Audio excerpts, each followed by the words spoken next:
Action item 24. Good How are evening, you? Bishop. Good. Good evening, Good Cabinet evening. members. Good evening, my clergy and lay brothers and sisters. We come before you this evening as Black Methodists for church renewal. I want to begin by reminding some of us of a quote that Aaron Hawkins gave after the 2019 General Conference. She reminded that it wasn't until 1968 that African Americans were allowed to be ordained clergy in the United Methodist Church. She also reminded us that though we were at that time legally allowed to become ordained clergy, the road ahead of us was hard, and we still, to this day, experience much discrimination and oppression. Here in the Wisconsin Annual Conference, we are a group who follow Jesus Christ, the one who revealed to us the greatest commandment, which we find in Matthew 22, verses 37 through 40, that we will love the Lord our God with all our heart, all our soul, all of our minds, and the second greatest, that we would love our neighbors as ourselves. I want to challenge the conference this evening to remember another saying that may have a lot of, that we may all know very well: actions speak louder than words. This is especially true when it comes to sharing the love and the gospel of Jesus Christ. While I'm sure that all of us gathered here follow that first commandment to the very best of our ability, that we do all that we can to love one another with all of our hearts and minds and souls, there are those of us who are among our number who have repeatedly experienced a lack of the action that accompanies the loving of our neighbors when it comes to racism. African American, African, Asian, Latino, Native American, Pacific Islanders, multiracial clergy, and lay members of this conference have experienced racism personally and institutionally in general, and more specifically, we have experienced this in the arms of our Wisconsin Annual Conference.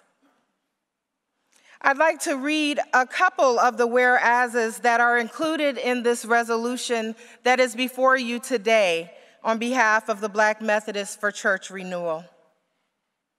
Whereas the Charter for Racial Justice responds to the question, what is racism, with the following: racism is the use of power for maintaining privilege and systematic discrimination through institutions and structures of society in order to deny access to education, employment, housing, social services, and other rights and benefits of society, either by law or by custom, to perpetuate, solidify, and guarantee the economic, political, and social power of one group over other groups.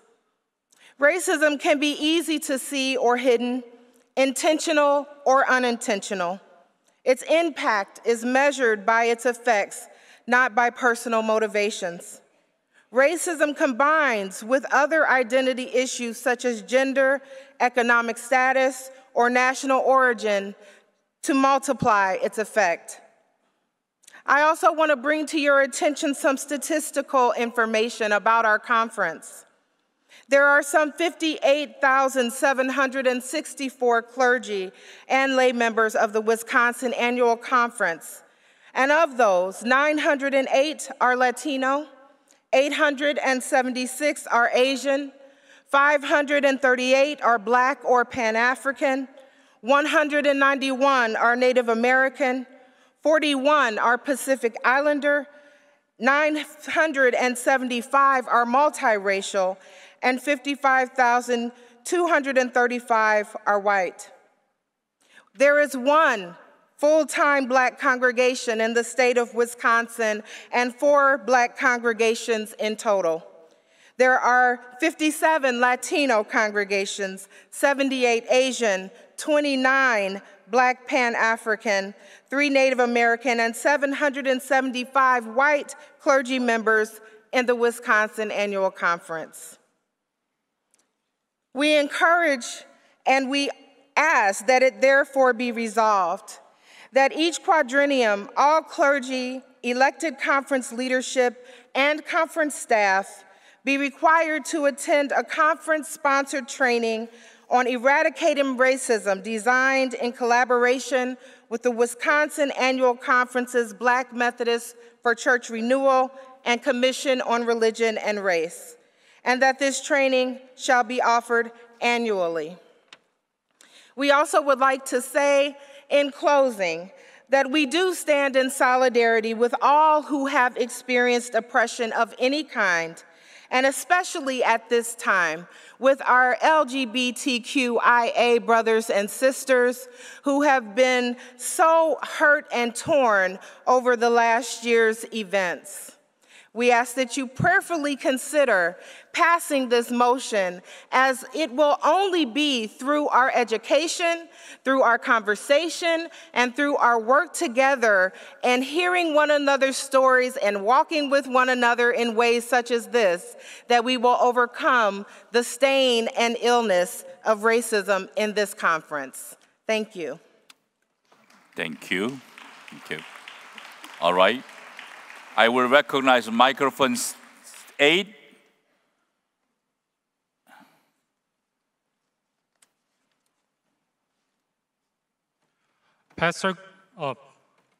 Interesting. Pastor Kuko, currently serving in Upper St. Croix Parish. You may do not know where it is. I really want to answer clearly from end of the land, where has a snow by end of May. It's Upper St. Croix located. I just want to share shortly about my racism experience in my ministry. So before 1 year and 3 months ago, a racism church, they decided some of racist and some dishonest honest leaders gathered church members secretly beyond the pastors, DS, and the parish members, parish SPRC chair, and they decided kicked out Pastor Ron and me from this church. Lots of racism. After long investigation, the cabinet and our DS found racism issue. Because of racism, it happened. They said, yes, go home, go to your nation. Originally, I'm from South Korea. And also ridiculed a lot me about my skin, my accent of English. I'm full elder, so it is my calling. So I could be patient. It's one of part of ministry, I thought at that time. But I could be patient. It happened samely to my baby, at that time 1 year old. The cabinet and DS, especially Bishop, dealt very well this issue. So went well, and also finally, it is done deal. But it is so hard to still, I'm living in there, and also share my community with some racists and also many people. And also it is so hard. I think, we have a good system, but we need more detailed system and also more better opportunity to learn about racism issue. It is so hard. I announced it myself, this issue to our congregation. I explained clearly what happened to me, to our church leaders. And also, when I shared, this idea, some of church members, I really want to involve more, make them more involved, more social issue, including racism issue. But one of the leaders said, yes, you need to teach this one to your congregation. Announced myself, explained myself, I got racism myself, and also need to teach racism myself. And also some person, yes, asked me, yes, it looks like relational problem.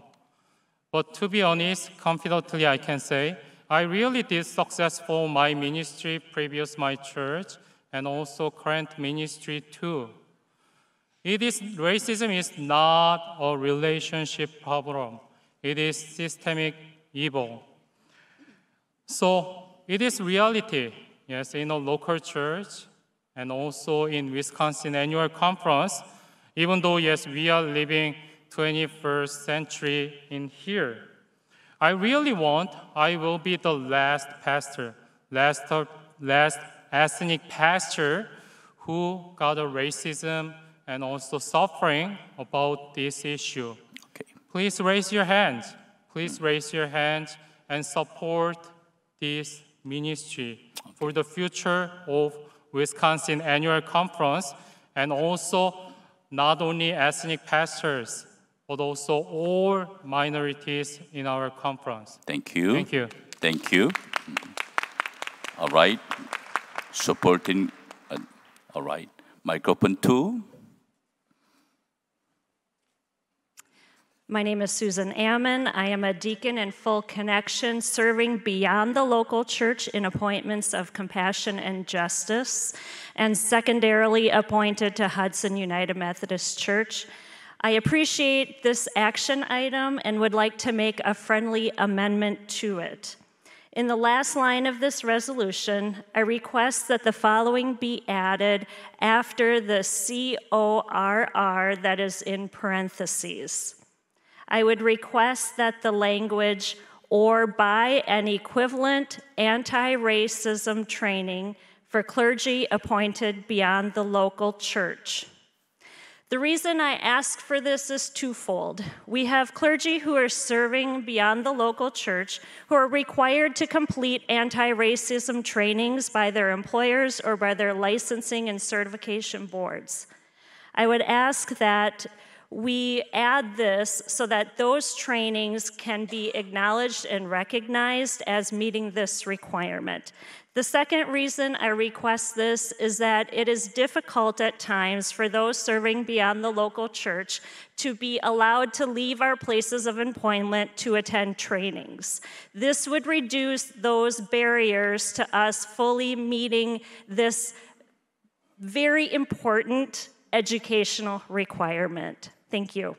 Thank you. Are you taking as a friendly Yes. amendment? Okay, good. Thank you. Accept. Yes. Yes. All right, microphone 5. Yes, go ahead, Lisa. Lisa Jones, Lay Brown Deer. This is something that's very important to me. I've been in leadership in the conference probably for maybe about 3 years now. And I just like to, I heard this proverb and I think it really fits us here, especially the dynamics of what we look like. You see the world by where you stand. How are you seeing the world? And I want all of us to sit in this uncomfortableness and realize that we do not look as diverse as we should. Currently, the general church is 92% white. By the statistics that were just read in our conference, it's 94% white. So that tells you the level of what's been going on in our conference. And if you look at those numbers, how could it be that we have so few, from my perspective, Black members in our conference with having Black folks that are in Madison, Beloit, Milwaukee, Racine, Kenosha. That is the entire state. So I am for this motion that it is now time that we deal with the biases that we have. We receive anti-racism training so that our annual conference will no longer look like a predominantly white space. It will look like it should in the community.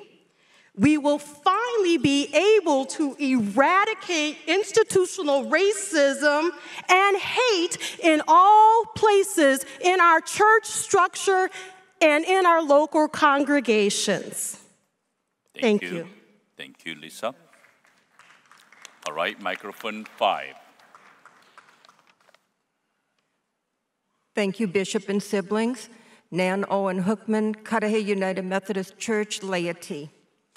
I also wish to offer a friendly amendment.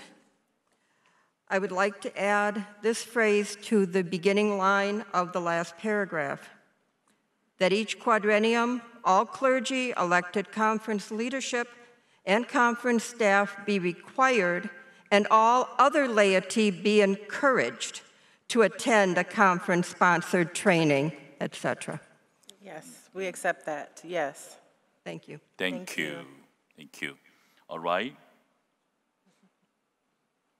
We had a friendly amendment. Yes, one more 4 I will allow.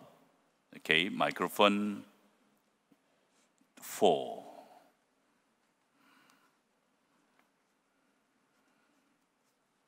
Don Greer, Cedarburg Community United Methodist Church, chair of the Connectional Table, and I want to speak in support of this, so that'll take that one up. The Connectional Table 2 years ago at a retreat ended up lifting this very item as a priority for the Wisconsin Annual Conference. And it's welcoming to me to see it come now in this way. It can only help us be a better church and a better people. So I want to rise in support of it and suggest that it's already a way we already said we want to go. Thank you, Don. Are you ready to vote? Okay, microphone 3.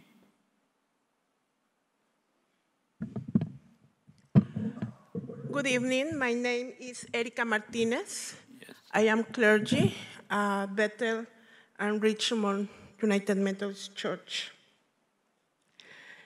I want to tell you why you should to support this issue.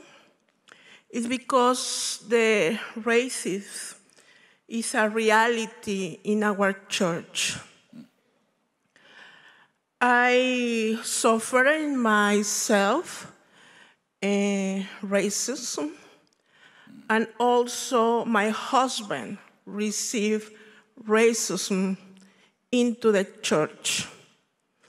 We are Hispanic pastors into an Anglo churches, and we can testify the racism is not coming just from the people into the church.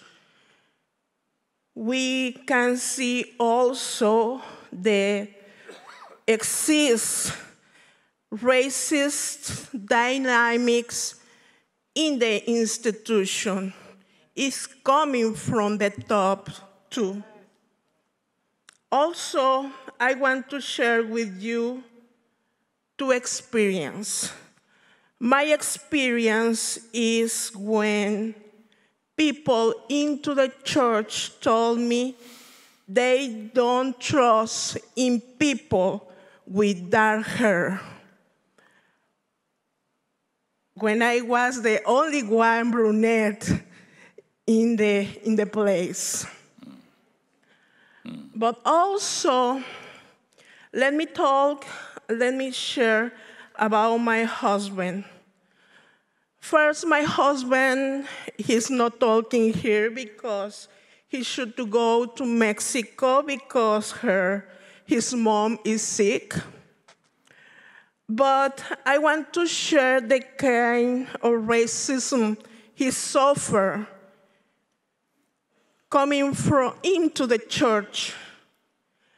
And I must to say, every Sunday, every single Sunday, he received a lot of bullying. A lot. Thank you. And it's sad when people from the church decide to give to my husband a pepper spray to defend himself. But it's more sad when the authorities don't make nothing. All right, Erica. Thank you. Thank you, Erica. Thank you for your witness. Let's not clapping, okay? Thank you. Let's have a moment of quiet time.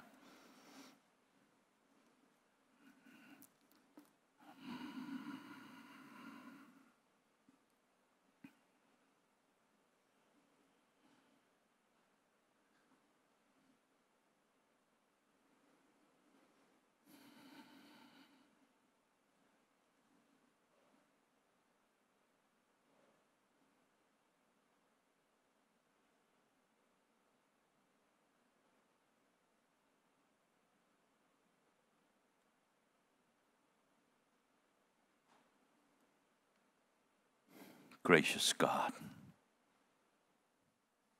help our community as a beloved community.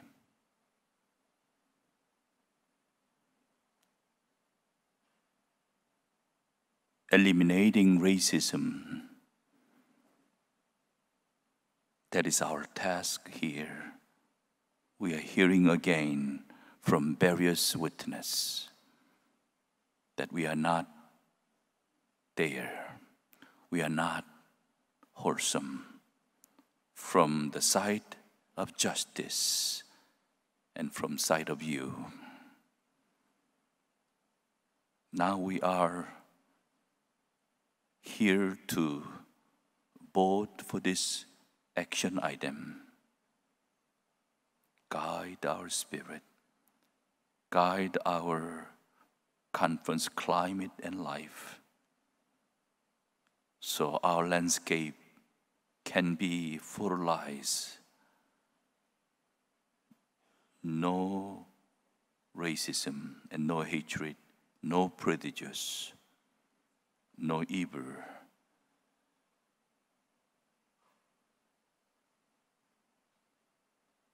Help us to be in this moment. Mercy on us. Have mercy on us. Amen. Amen. Now, would you, those in favor to adopt this motion, raise your hand. Lower hand. Those opposed, raise your hand. None. Abstention? None. Motion is carried. Thank you. Thank you. Bishop, thank you.